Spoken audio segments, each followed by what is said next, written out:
The summer of 1891 came to Louisiana thick with heat and the weight of unspoken things.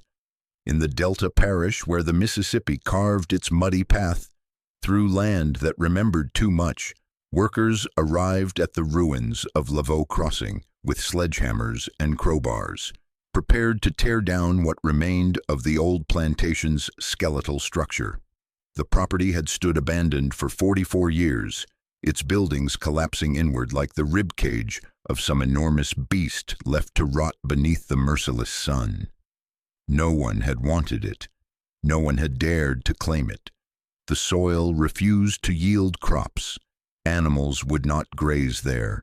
Even the birds seemed to avoid the airspace above those bone-white fields, as if the very sky recognized something fundamentally wrong with the earth below. Before we dive in, let us know in the comments where you're watching from. We'd love to hear it. And if you're enjoying the content, give the video a like to help support the channel. Now, sit back, relax, and enjoy the story. The foreman, a practical man named Dufresne, who believed only in what his hands could touch and his ledgers could quantify, had dismissed the local warnings as superstitious nonsense. The old-timers spoke of curses and unquiet spirits, of nights when the air itself seemed to weep with moisture though no rain fell, of sounds that echoed from empty buildings where no living thing should dwell. Dufresne had laughed at such tales. He had seen poverty and ignorance breed ghost stories across the South, and he knew the value of prime river property, even if it came wrapped in folklore and fear. But on the 14th day of August, when his men broke through the wall of the old overseer quarters, Dufresne's certainty began to crack, like the plaster falling from the walls around him. Behind a section of brick that had been sealed with uncommon care, they discovered a corridor that appeared on no existing plans or surveys. The passage descended into earth that had swallowed it whole, and the air that rushed out when they breached the seal carried the scent of rust and river water and something older, something that made the workers step back instinctively, their hands moving to make signs of protection that their grandmothers had taught them.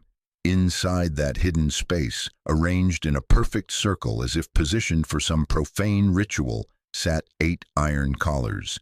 They were massive things, forged for necks of uncommon size, their surfaces eaten by corrosion but still intact, still locked, still bearing the scratches and dents of desperate struggle. The chains that had once connected them to wall rings lay coiled like sleeping serpents, and in the center of that circle, the workers found something that made even Dufresne's rational mind hesitate. Scratched into the far wall in what appeared to be soot or burned wood, or perhaps something darker, words struggled to form meaning in the dim light filtering down from above. She rose where none should rise. The discovery should have ended there, with the artifacts catalogued and the chamber sealed once more. But Dufresne made the mistake that rational men so often make. When confronted with the inexplicable, he sought an explanation. He contacted the Louisiana Historical Society, and they sent a young historian named Ruthven Irian, a man whose hunger for forgotten truths would prove to be his own particular form of damnation. Ruthven arrived on the 22nd of August, his leather satchel filled with notebooks, and his mind brimming with scholarly curiosity. He was 28 years old, educated at Yale, and convinced that history yielded its secrets to patient investigation and clear thinking. He had studied the antebellum South with academic detachment, reading through ledgers and bills of sale with the cool, analytical eye of someone who believed that understanding could be achieved through documentation alone.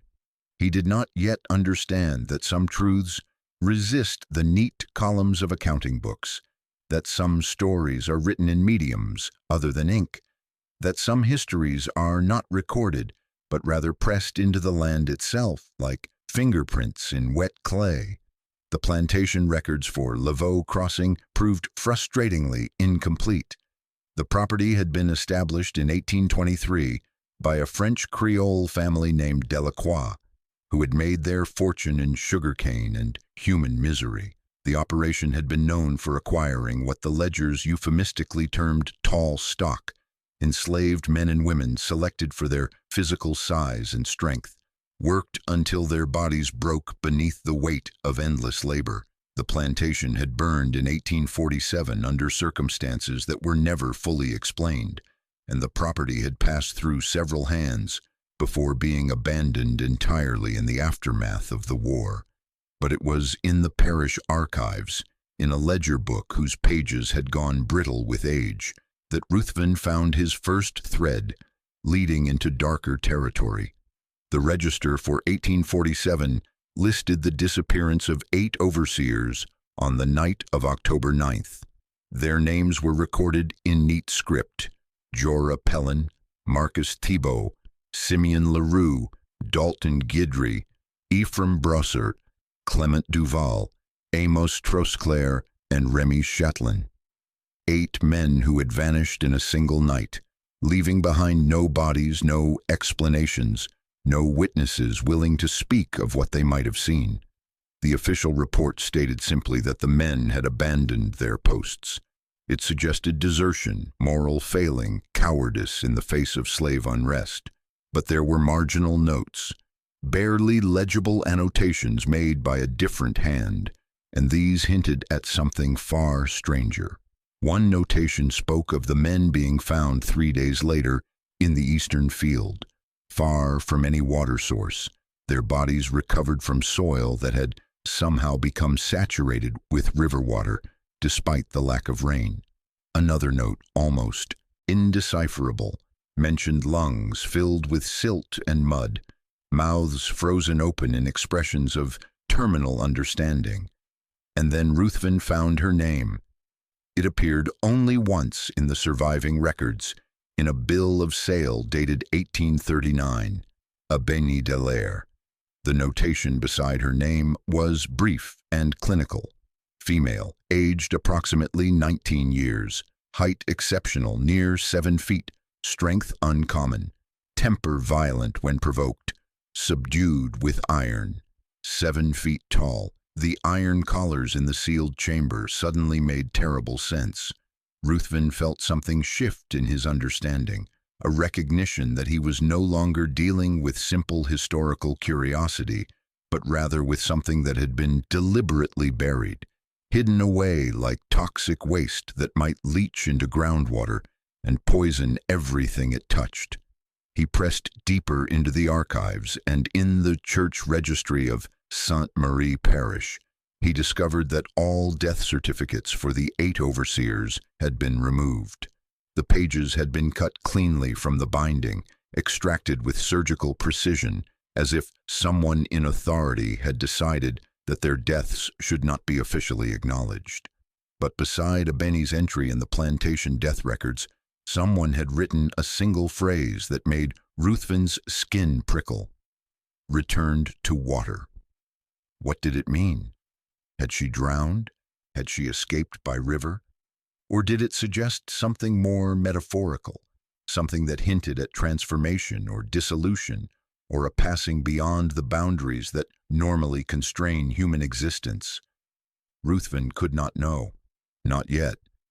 But as he sat in the dusty archive room, with the afternoon light falling through windows that had witnessed a century of careful forgetting, he felt the first cold touch of understanding that he was excavating something that had been sealed away not merely by brick and mortar, but by willful silence and institutional amnesia.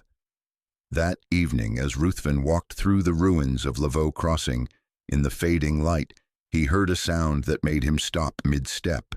It was faint, barely audible over the chirping of cicadas and the rustle of wind through dead grass. The sound of chains dragging across stone, the sound of metal scraping against metal.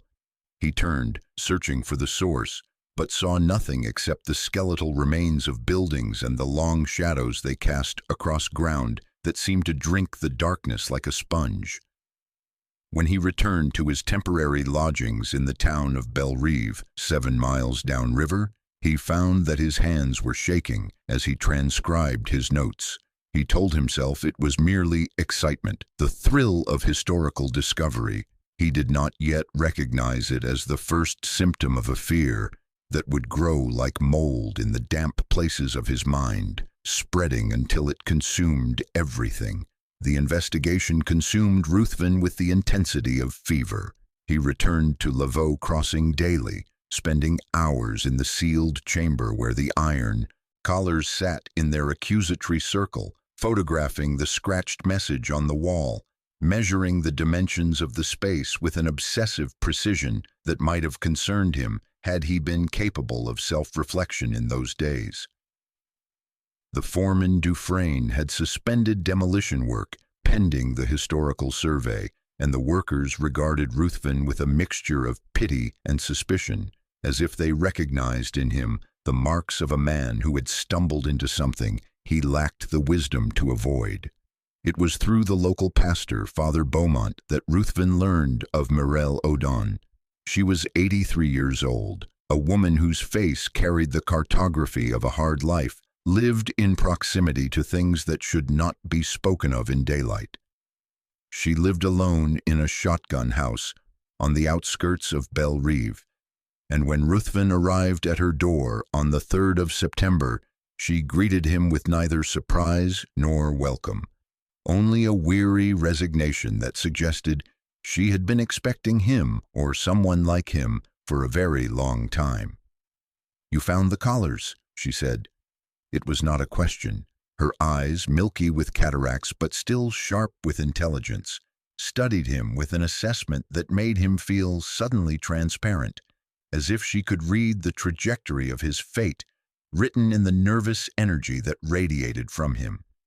Mireille's great-grandmother, she explained, had been named Eldorine Gaspard. She had worked at LaVeau Crossing as a freedwoman, one of the rare individuals of color who had managed to purchase her liberty and then chosen to remain in proximity to the plantation, offering services as a healer and midwife to the enslaved population. Eldorine had kept a journal, a dangerous act in those times, and that journal had been passed down through generations of women who understood that some truths must be preserved even when official history seeks to erase them. Mireille retrieved the journal from a cedar chest that smelled of camphor and thyme. The book was small, its leather cover cracked and stained, its pages filled with handwriting that had faded to the color of dried blood. She placed it in Ruthven's hands with a solemnity that felt almost ceremonial, and then she spoke words that he would remember for the remainder of his life, however long or short that might prove to be. "My great-grandmother wrote that some stories don't end when people die. She wrote that suffering can soak into ground like blood into cloth, and that LaVeau Crossing soaked up so much suffering that the land itself became something other than land." Ruthven took the journal back to his lodgings and began to read by lamplight as the September night pressed against his windows. Eldorine's voice emerged from the pages with startling immediacy, her observations precise and unflinching, her fear palpable even across the gulf of decades. The entries from October of 1847 painted a picture of a plantation descending into chaos and dread, a place where the normal brutalities of enslavement had been supplemented by something darker, something that transformed cruelty from a means of economic exploitation into a kind of perverse entertainment for men whose humanity had long since been corroded away by power and impunity. Abeni Delaire had been 27 years old in the fall of 1847. She had been born on the plantation, the daughter of a woman who had died in childbirth and a father whose name was never recorded. Her exceptional height had manifested early, and by the time she reached adolescence, she stood taller than any man on the property. This physical distinction had made her both valuable and vulnerable. The overseers had used her as a spectacle, forcing her to perform feats of strength for visiting buyers, treating her body as a curiosity to be displayed like a carnival attraction. but they had also feared her, and fear in men who hold absolute power tends to express itself as cruelty. Eldarine's journal described the punishments in detail that made Ruthven's stomach turn. Abeni had been whipped for defending another enslaved woman from sexual assault. She had been locked in the grain shed for days without food or water, after refusing to be bred with a man selected by the overseers.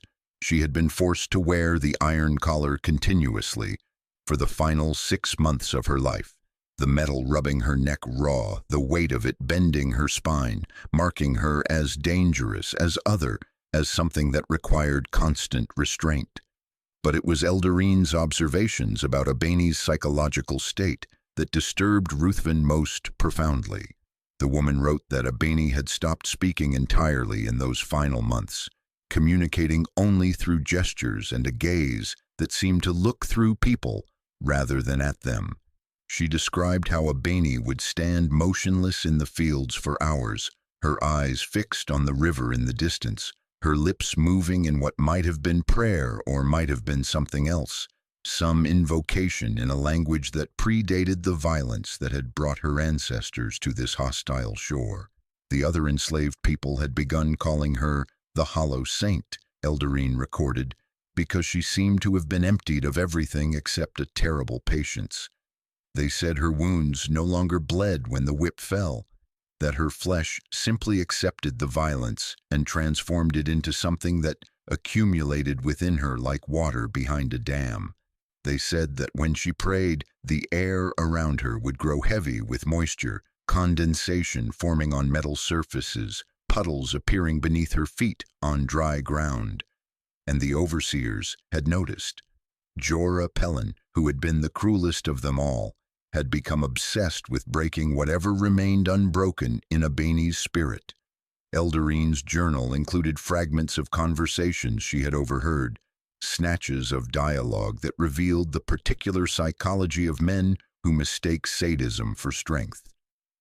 Pelin had told the others that Abeni needed to be reminded of her place, that her silence was a form of resistance that could not be tolerated, that her height and strength made her an affront to the natural order that placed white men at the apex of creation.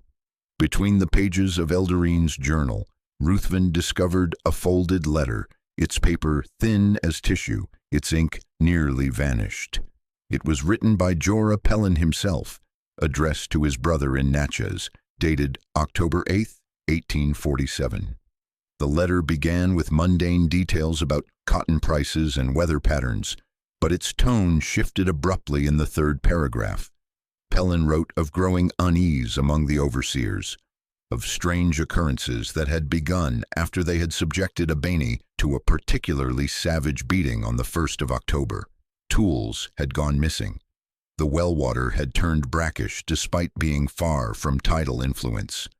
At night, they heard sounds of movement in the quarters, footsteps too heavy to belong to anyone except the woman they kept chained. But when they investigated, they found her locked in the grain shed where they had confined her, motionless in the darkness, her eyes reflecting lamplight like mirrors. Pelin's handwriting became increasingly erratic as the letter progressed. He wrote that Abeni did not sleep, that through the cracks in the grain shed walls, he could see her standing hour after hour, her head bent beneath the low ceiling, her lips moving in constant whispered repetition of words he could not quite hear. He wrote that the sound of water seemed to follow her, a constant dripping or flowing that had no visible source. He wrote that twice he had found his own cabin floor wet in the morning, puddles of river water appearing overnight despite the door being locked and the windows sealed. The letter ended abruptly, mid-sentence. "She is standing in the—" Ruthven read that truncated line again and again, feeling his own breath grow shallow. Standing in the what? The doorway? The water? The space between one moment and the next, between the world as it appeared and the world as it actually was, beneath its thin veneer of rationality. He continued through Eldarine's journal and her entries for October 8th and 9th, painted a picture of a plantation poised on the edge of some terrible transformation. The enslaved workers had been moved into a single barracks and placed under guard, ostensibly for their own protection, but more likely to prevent them from witnessing whatever the overseers had planned. Eldarine wrote that she had tried to bring water to Abeni in the grain shed that afternoon, but Jorah Pellin had turned her away, telling her that the woman would receive nothing until she begged for mercy in words that acknowledged her master's authority over her body and soul. The final entry before the night of October 9th was brief. The air tastes like storm, but there are no clouds. The river is rising, though there has been no rain. Something is ending, something is beginning. I can hear her voice now, even from this distance. She is calling to something beneath the ground. She is calling to water that has been waiting since before the world was made. Ruthven closed the journal and sat in the lamplit silence of his room, listening to the ordinary sounds of a September night in Louisiana. Somewhere in the distance a dog barked. A cart rattled past on the road below. The Mississippi whispered its eternal monologue to the darkness. But beneath these familiar sounds, Ruthven thought he could hear something else, something that might have been the echo of chains dragging across stone, or might have been nothing more than the product of a mind that had read too much horror by lamplight and allowed it to seep into his imagination. When he finally slept, he dreamed of standing water and iron collars, and a woman whose shadow stretched from earth to sky, whose voice spoke in the language of drowning, whose patience had finally transformed into something that men had no words to name except in whispers and warnings, and the careful forgetting that happens when truth becomes unbearable. The morning of September 5th found Ruthven at the parish courthouse in Houma, 50 miles downriver from Belle Rive. He had traveled there on the recommendation of Father Beaumont, who had mentioned that certain documents related to LaVeau Crossing had been transferred to the state archives following the war. The courthouse was a stolid brick building that exuded the self-satisfaction of institutions that believe they serve justice while primarily serving order, and Ruthven spent hours in its basement record room, breathing air that tasted of mildew and institutional neglect, searching through boxes of documents that no one had examined in decades. He found it in a folder marked simply Incident Reports, 1847 to 1849. The court report was written in the careful, almost ornate script of a man trying to impose order on something that resisted comprehension. It was dated October 14th, 1847, 5 days after the night when 8 overseers had vanished from LaVeau Crossing. The bodies had been discovered on October 12th by a slave patrol that had been dispatched to investigate why the plantation had gone silent, why no one had responded to inquiries, why smoke from the quarters had been seen rising in patterns that suggested distress. What they found defied every principle of natural law and rational explanation. The 8 overseers were located in the eastern field, 100 yards from the nearest water source. They were kneeling in a circle, their positions suggesting they had died in the act of some desperate prayer or plea. Their hands were raised before their faces, as if to ward off something descending from above. Their mouths were open wide, frozen in expressions that the reporting officer described as transcendent horror, mixed with dawning comprehension, as if they had been granted understanding of truths that human minds are not constructed to survive, and they had drowned. All 8 men had drowned in the middle of a dry field, their lungs engorged with water, their throats and stomachs filled with Mississippi silt and river vegetation, their skin showing the characteristic wrinkling of bodies that had been submerged for hours. The medical examiner had documented these findings with increasing bewilderment, noting that the water in their lungs was fresh river water, that fragments of aquatic plants found in their airways matched species that grew in the deep channels of the Mississippi, that their bodies showed evidence of having been held underwater with considerable force despite there being no water present when they were discovered. The official conclusion, after much deliberation and evident discomfort, stated, "Death by drowning through means unknown. Evidence suggests supernatural intervention or divine judgment. Recommend case be closed and details suppressed to prevent public panic and religious hysteria." But there was more.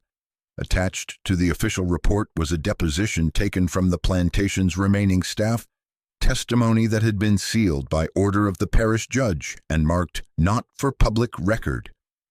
Ruthven's hands trembled as he unfolded the brittle pages and began to read. Multiple witnesses testified that on the night of October 9th, they had heard sounds coming from the grain shed where Abeni had been confined. Not screams or pleas for help, but a sustained rhythmic chanting in a language none of them recognized, a sound that seemed to harmonize with something deeper than hearing, something that resonated in bone and blood and the water that comprises most of human tissue. They said the ground around the shed had become saturated, water seeping up from below as if the earth itself were weeping, puddles forming and spreading despite the lack of rain. One witness, a man named Baptiste Hebert, who had worked as a blacksmith on the plantation, testified that he had seen the 8 overseers leave their cabins and walk toward the eastern field, as if compelled by forces beyond their control. He said they moved like sleepwalkers, their faces blank, their steps mechanical. He said Abeni had emerged from the grain shed, though the door remained locked, had simply walked through the wooden walls as if they were fog, the iron collar still around her neck but no longer attached to any chain, floating around her throat like a terrible halo. He said she had followed the overseers into the field, and where her feet touched ground, water bubbled up from the soil. He said she had raised her arms, and the air had grown thick with moisture, condensation so dense it fell like rain, though the sky remained clear and star-bright. He said the 8 men had fallen to their knees before her, not in supplication, but as if pulled down by invisible hands, as if the ground beneath them had transformed into something liquid and grasping. And then Baptiste Hebert's testimony became fragmented, his words tumbling over themselves in evident distress. The water came from nowhere and everywhere. It rose from the ground and fell from clear air and seemed to pour from her mouth and hands, and the place where the collar had marked her neck. The men were screaming, but no sound came out, only bubbles like they were already underwater, like they had been underwater all their lives and were only now realizing it. She spoke one word, just one word, and the earth opened and swallowed them down, swallowed them into water that should not exist, and when she closed her mouth, the field was dry again and she was gone. The deposition ended with a note from the investigating magistrate. Witness clearly traumatized and unreliable. Testimony contradicts physical evidence and natural law. Recommend witness be confined for observation and treated for temporary insanity brought on by the shock of discovering the bodies.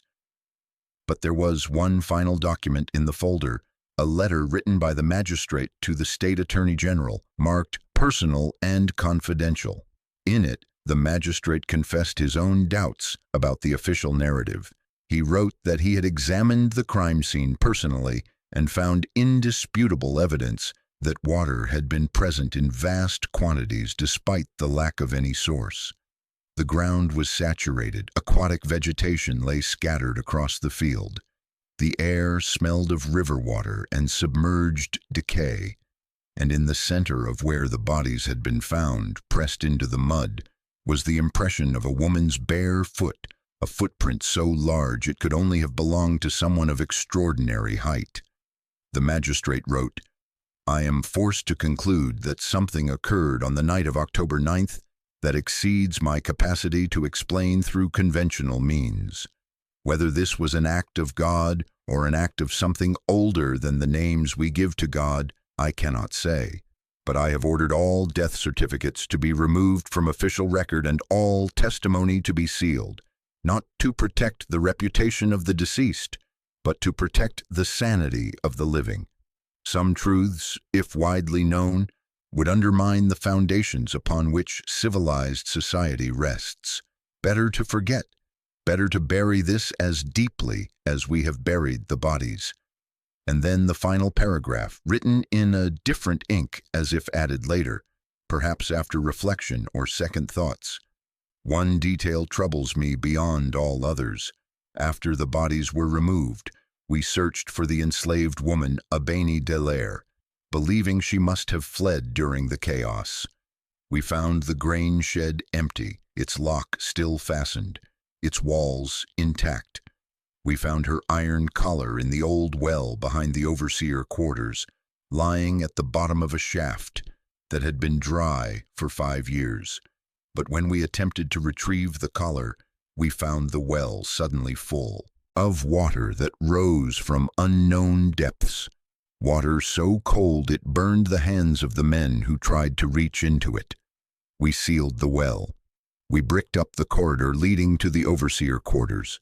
We told ourselves we were preventing contamination of the groundwater, but truly we were sealing away something we lacked the courage to face. The woman's body was never found. The plantation burned 3 days later in a fire of unknown origin. In my dreams, I hear water rising. Ruthven sat in the courthouse basement for an hour after reading these documents, his mind attempting to construct a rational framework that could contain what he had learned, and failing utterly.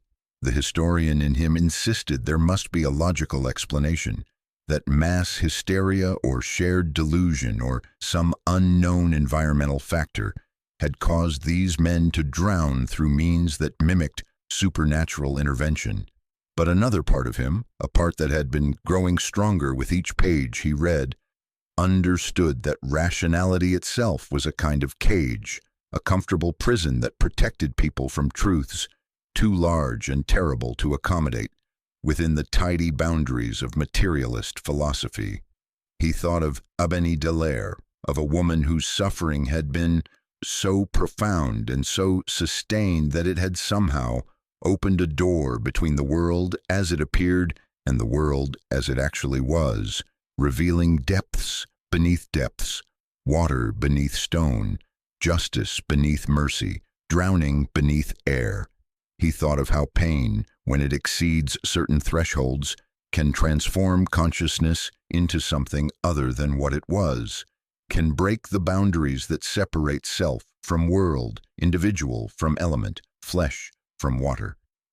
And he thought of the question that now consumed him utterly. Where had she gone? What had she become?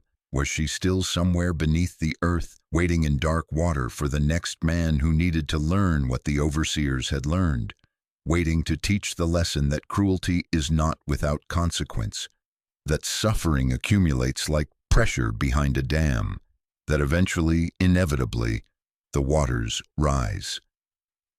That night, Ruthven returned to LaVeau Crossing despite knowing he should stay away, despite the warnings that echoed in his mind from every document he had read. He walked through the ruins in moonlight that made the bones of the buildings glow with spectral luminescence. He approached the sealed well where Abeni's collar had been found, and he pressed his hands against the bricks that had been laid to cover it decades ago. The bricks were wet.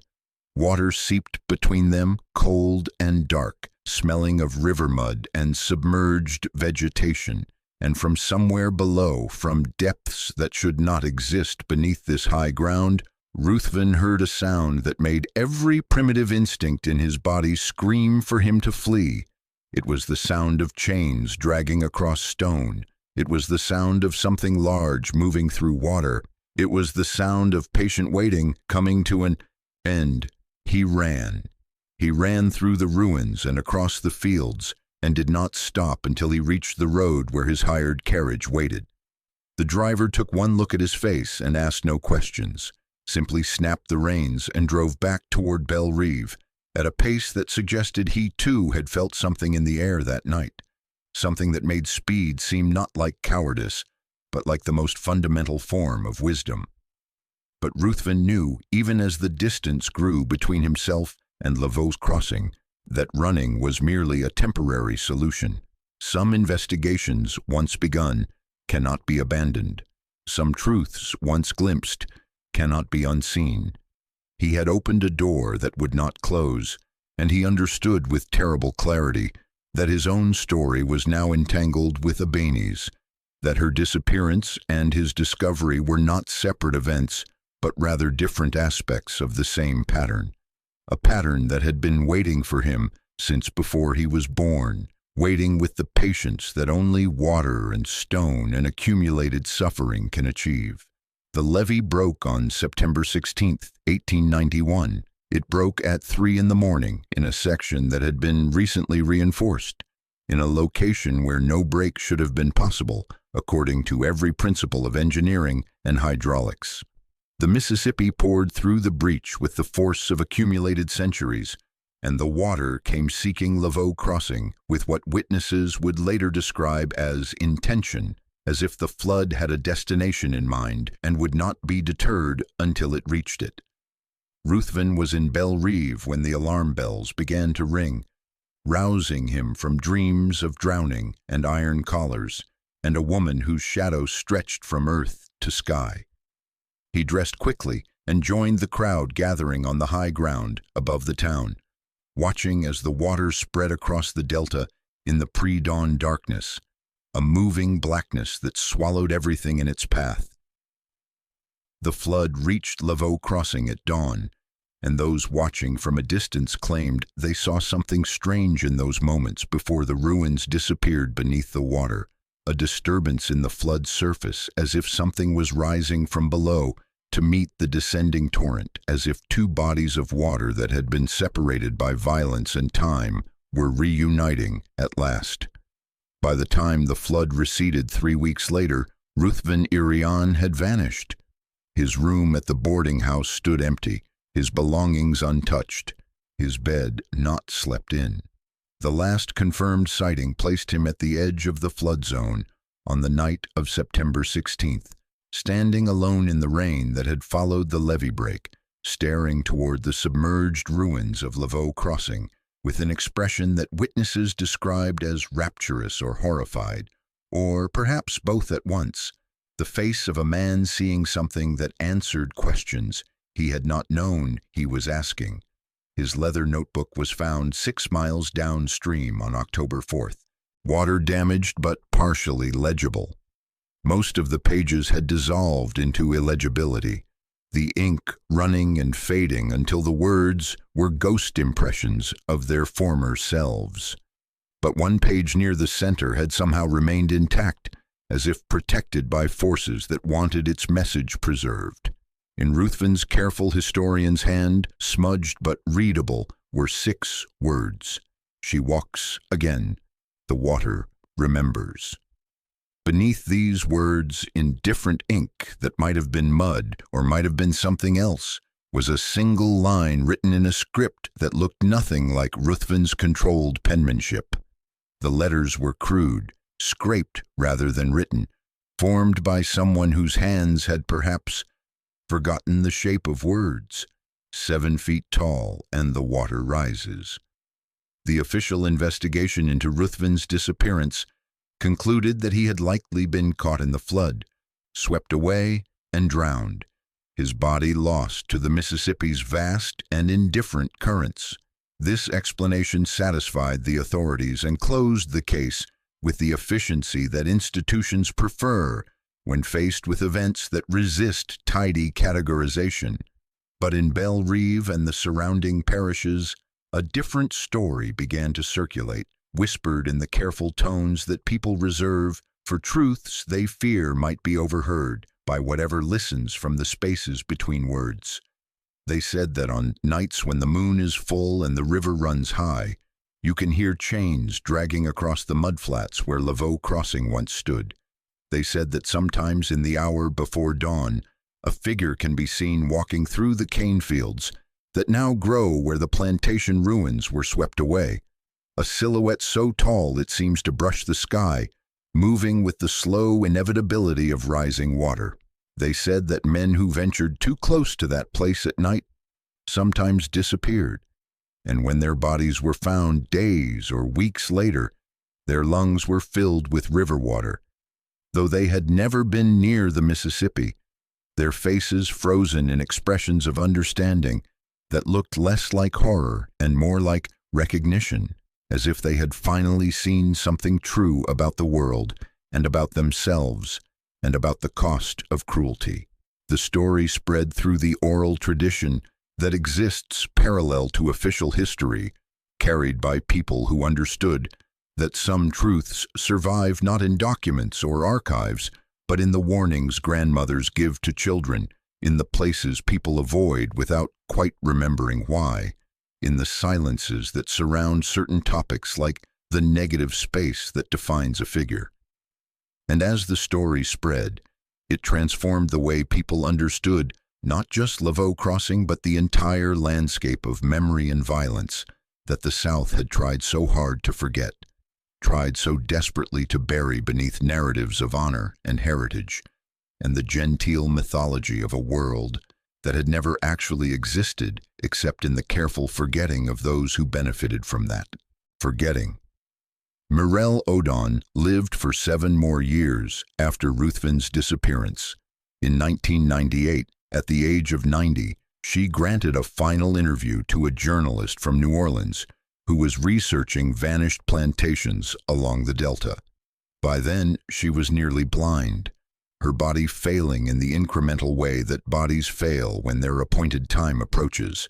But her mind remained sharp, and her memory of events from decades past was clearer than her memory of what she had eaten for breakfast that morning. She spoke of her great-grandmother Elderine, and of the journal that Ruthven had taken and never returned. She spoke of the night the levee broke and how she had known, with the certainty that some people possess about things they should not be able to know, that Ruthven had gone to LaVeau Crossing and would not return. And then she said something that the journalist recorded, but did not fully understand, something that makes more sense now than it did then, something that serves as both warning and epitaph. My great-grandmother's last entry in that journal, the one that came after October 9th, said that Abeni was not a monster. She said that monsters had made Abeni, that cruelty had hollowed her out and filled her with something else, something that had been waiting beneath the ground and in the water since before there were words to name it. She said that Abeni did not kill those men out of hatred. She killed them to teach them what they had refused to learn while living, that suffering is real, that pain has weight, that the water we hold in our bodies connects us to every other living thing, and that when you drown someone in cruelty day after day and year after year, eventually the water remembers, eventually the water rises, eventually the water takes its own. Mirelle died 3 days after that interview in her sleep, peacefully, her face serene. The journalist published his article in a small literary journal that folded 6 months later, and the interview was largely forgotten. But the words remained, preserved in the peculiar amber of obscure publication, waiting for someone to find them and understand what they meant about history and memory, and the way suffering echoes through generations like ripples, spreading from a stone dropped into still water. The site where LaVeau Crossing stood is federal land now, managed by the Park Service as part of a wetland restoration project. No development is permitted there. No structures can be built. The official explanation cites environmental concerns, soil instability, the need to preserve delta ecology. But the rangers who patrol that section of the river know there are other reasons that are never put in official reports but are passed along during training sessions held at dusk when the light is failing and the boundaries between professional responsibility and personal fear become permeable. They speak of equipment malfunctions in that area, compasses that spin without settling, GPS devices that show locations miles from where they should be, radios that fill with static punctuated by sounds that might be voices or might be water moving through underground channels. They speak of the ground itself, how it remains perpetually damp even during droughts, how puddles form overnight in depressions that were dry the evening before, how the soil has a quality that one ranger described as reluctant, as if it does not quite want to support weight, as if it remembers being something other than solid earth. And they speak of the sightings, though never in written reports, never in any form that could be subjected to official scrutiny or skepticism. Park visitors occasionally mention seeing a woman near the old plantation site, usually at dawn or dusk, when the light plays tricks and the mind fills in details that might not be there. The descriptions are consistent enough to be troubling. Unusually tall, moving through the marsh grass with a stride that covers ground impossibly quickly, surrounded by a disturbance in the air that looks like heat shimmer but feels like cold, trailing something that might be morning mist or might be the visual echo of chains, no longer physically present but somehow still dragging across memory and landscape. Most who report these sightings are tourists, unfamiliar with the area's history, people who have no context for what they think they have seen. They describe the experience in puzzled tones, asking rangers if there are reenactors in the area, if the Park Service employs historical interpreters, if there is some theatrical production they have stumbled upon. The rangers deflect these questions with practiced ease, suggesting it was probably shadows or local wildlife or the peculiar quality of delta light at certain hours. But among themselves they acknowledge what they cannot officially confirm, that something remains at LaVeau Crossing, something that has not finished with this place, something that waits with the patience that only the profoundly wronged can achieve. There have been 3 disappearances in the area since the Park Service took over management in 1976. All 3 were men who had ventured off marked trails despite clear warnings.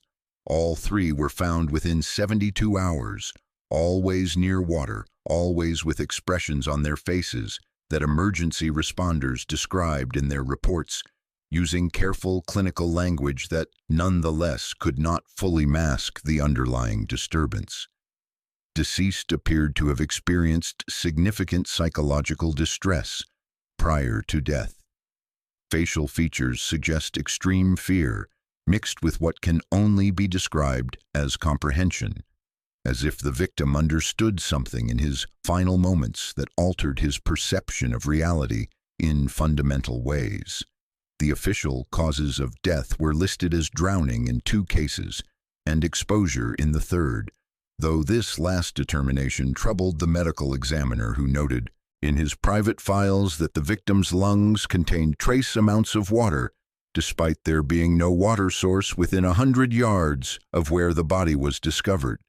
These cases remain technically open but practically abandoned, filed in the category that law enforcement reserves for incidents that resist resolution, that seem to exist in the liminal space between the explainable and the merely inexplicable. But perhaps the most telling evidence of what lingers at LaVeau Crossing comes not from disappearances or sightings, but from something more subtle, more pervasive, more difficult to dismiss as coincidence or misperception. It comes from the dreams. People who spend significant time near the old plantation site report experiencing similar nightmares with a frequency that exceeds statistical probability. They dream of drowning in dry places, of water rising from below, of being held under invisible surfaces by hands that are both there and not there, of understanding in those final dream moments before waking that they are learning something about justice and mercy and the accumulated weight of unaddressed cruelty. They dream of a woman so tall she seems to be made of the same material as sky, whose voice sounds like rivers speaking in languages predating human speech, who asks them questions they cannot answer but whose asking reveals truths about themselves they had spent their lives avoiding. These dreams have driven 3 different research teams to abandon studies in the area. They have caused 2 doctoral candidates to change dissertation topics. They have led to a quiet but firmly enforced policy among environmental organizations that field work near LaVeau Crossing should be limited in duration and should never involve overnight stays. No one speaks of this policy openly. No one admits that it exists for reasons beyond logistical convenience. But everyone who works in Delta conservation knows that LaVeau Crossing is different, that something about that place affects human consciousness in ways that resist conventional explanation, that the boundary between memory and present experience grows thin there, as if the land itself is dreaming and those who walk upon it become entangled in that vast, patient, unfinished dreaming. In 2003, a team of archaeologists from Tulane University received permission to conduct a survey of the LaVeau Crossing site, hoping to locate and document any remaining structural evidence of the plantation's existence. The team worked for 3 weeks using ground-penetrating radar and other remote sensing technologies to map subsurface features. What they found matched historical records: the foundations of the main house, the outlines of slave quarters, the location of various outbuildings. But they also found something else, something that appeared on their instruments as a large void space approximately 40 feet below the surface, a cavity that seemed to be filled with water despite the surrounding soil being relatively dry. The team's geologist identified this feature as a natural limestone dissolution cavity, common in that region, nothing remarkable from a geological perspective.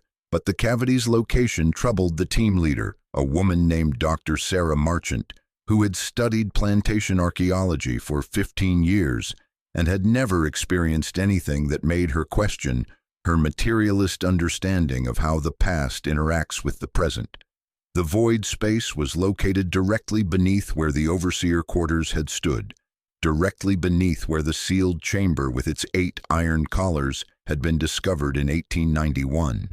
Dr. Marchant made the decision to drill a core sample to determine the nature of the water in the cavity. It was a routine procedure, the kind of investigation she had performed dozens of times at other sites. The drill penetrated the cavity at dawn on a clear September morning, the anniversary date of Ruth Veneriane's disappearance, though Dr. Marchant did not know this, had never heard of Ruthven or his fate. When the drill bit breached the cavity, water erupted from the borehole with such force that it knocked over the drilling rig. The water was ice cold, so cold that it burned the skin of the workers who were splashed by it, and it carried a smell that Dr. Marchant later struggled to describe in her field notes: river water mixed with rust and something organic that had been submerged for a very long time, decomposition suspended but not prevented, waiting in dark water for conditions that would allow it to resume. The water flow continued for 6 minutes before stopping as abruptly as it had begun. In those 6 minutes, the borehole expelled approximately 300 gallons of water that should not have been under pressure, that should not have been as cold as it was, that should not have contained fragments of organic material that carbon dating would later determine to be approximately 160 years old. Dr. Marchant sealed the borehole, filed her report, recommended that no further drilling be conducted at the site, and then did something she had never done in her professional career. She declined to return to complete the survey. When pressed by the university for an explanation, she said only that she felt the site posed safety risks that had not been adequately assessed.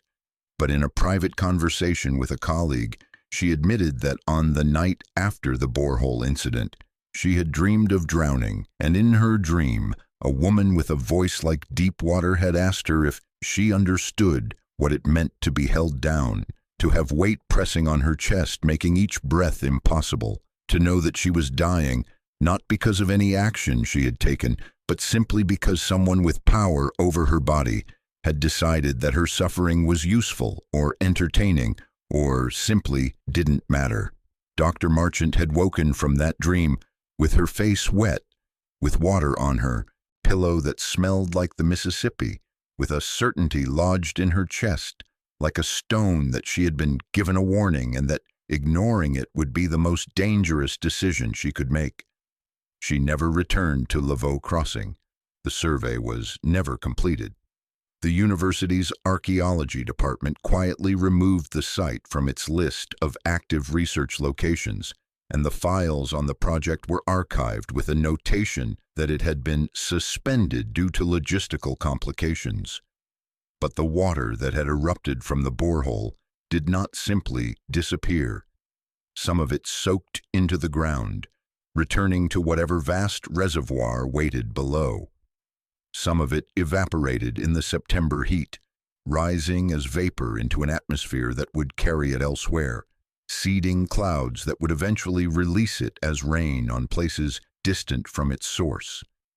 And some of it was collected by the research team before they abandoned the site, samples stored in bottles marked with GPS coordinates and dates, specimens archived in climate-controlled storage facilities where they wait still, cold, and dark and patient, connected by invisible threads to the vast body of water from which they came, carrying within their molecular structure the memory of what happened at LaVeau Crossing, the memory of suffering that exceeded the capacity of human institutions to address, the memory of justice delayed so long it transformed into something other than justice, something older and more fundamental, something that waits in water and stone and the spaces between words for the moment when it will be needed again.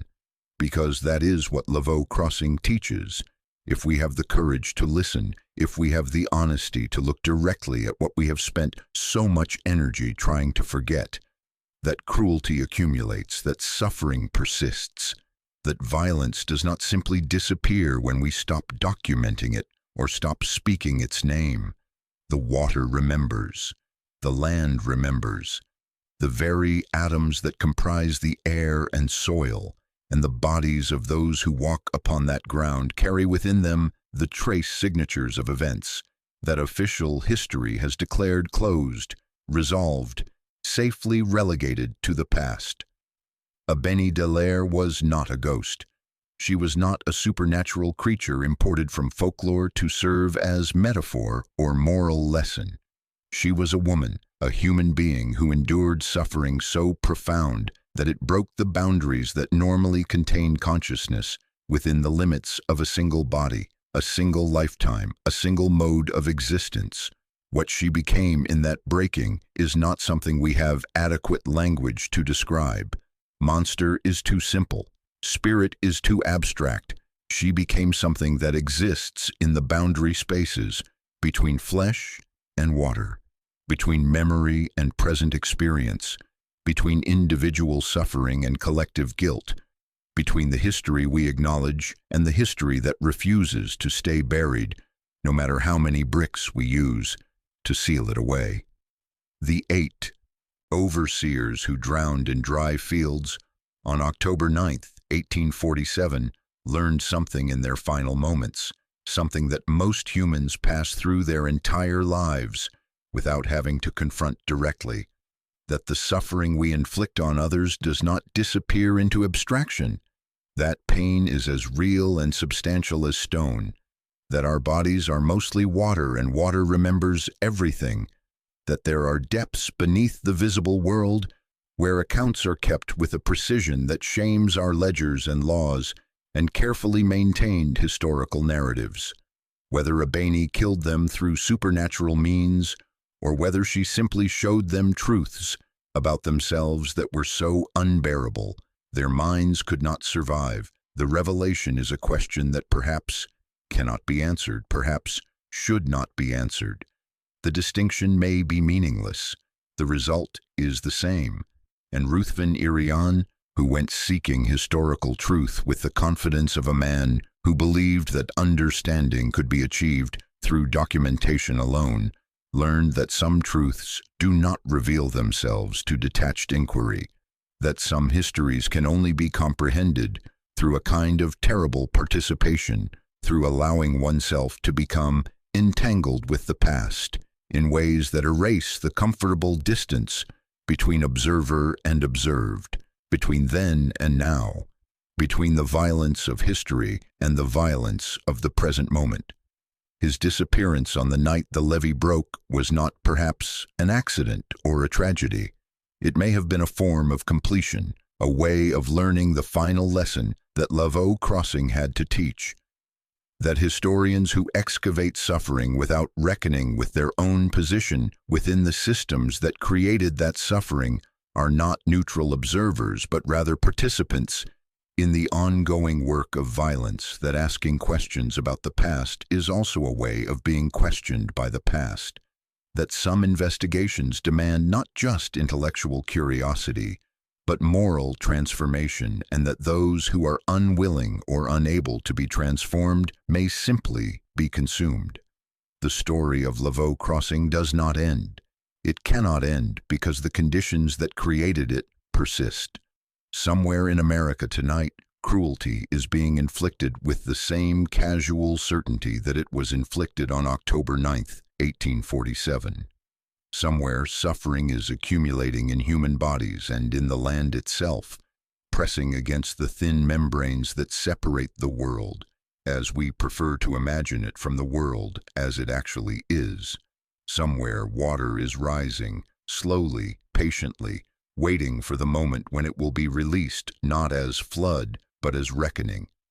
And somewhere, in the marshlands where the Mississippi curves through Louisiana Delta country, in the protected federal land where no buildings can be raised and no permanent human presence is allowed, something walks at dawn and dusk, something that appears in dreams and memories and the peripheral vision of those who venture too close to places where great suffering has soaked into the earth like blood into cloth. She is not a ghost seeking revenge. She is not a monster hunting victims. She is something more complex and more terrible. She is the memory of suffering that has achieved consciousness, that has learned to move through the world, that asks questions of those it encounters, questions about mercy and cruelty and the weight of what we do to each other, questions that do not have comfortable answers, questions that change those who hear them in ways that cannot be undone. The water rises, the chains drag, the shadow moves through fields where nothing will grow, and we tell ourselves these are just stories, just folklore, just the primitive superstitions of people who do not understand the world as clearly as we do. We tell ourselves that history is past, that what happened then has no claim on us now, that we are separate from the violence of previous generations, insulated by time and enlightenment and the careful narratives we have constructed to make ourselves feel safe and morally uncomplicated. But late at night, when the rational mind relaxes its grip and dreams begin to seep through the cracks in our carefully maintained certainties, we know better.